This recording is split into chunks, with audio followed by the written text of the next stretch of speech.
നമസ്കാരം. സിറ്റി ന്യൂസിലേക്ക് സ്വാഗതം. UDF അധികാരത്തിലെത്തിയാൽ പങ്കാളിത്ത പെൻഷൻ പദ്ധതി പിൻവലിക്കുമെന്ന് കെ സുധാകരൻ. സെറ്റയുടെ നേതൃത്വത്തിൽ പണിമുടക്കിയ സർക്കാർ ജീവനക്കാരും അധ്യാപകരും കണ്ണൂർ കളക്ടറേറ്റിന് മുന്നിൽ നടത്തിയ പൊതുയോഗത്തിൽ സംസാരിക്കുകയാണ് കെ സുധാകരന്റെ പ്രഖ്യാപനം. ഇന്നത്തെ സമരത്തിലെയും പ്രധാന ആവശ്യവും ഇതുതന്നെയായിരുന്നു. പെൻഷൻ ഞങ്ങൾ പിൻവലിക്കും, ആർക്കും തർക്കം വേണ്ട. ഞാൻ ഇന്ന് പ്രഖ്യാപിച്ച ഈ പ്രഖ്യാപനം വരാൻ പോകുന്ന ഭരണകൂടത്തിന്റെ മാറ്റത്തോടുകൂടി കേരളത്തിന്റെ സാമൂഹ്യ ജീവിതത്തിന്റെ ഭാഗമായി മാറുമെന്ന് ഞാൻ നിങ്ങളെ സാക്ഷി നിർത്തിക്കൊണ്ട് പ്രഖ്യാപിക്കുന്നു.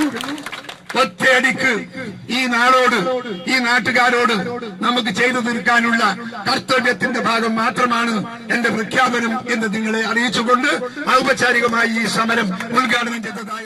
കൂടുതൽ വാർത്തകൾ അറിയുവാൻ സിറ്റി ചാനൽ വാട്സ്ആപ്പ് ഗ്രൂപ്പിൽ ജോയിൻ ചെയ്യുക. ഒപ്പം YouTube ചാനൽ സന്ദർശിക്കുക. വാർത്തകൾ ഇവിടെ അവസാനിക്കുന്നില്ല. മറ്റൊരു വാർത്തയുമായി വീണ്ടും കാണാം. നമസ്കാരം.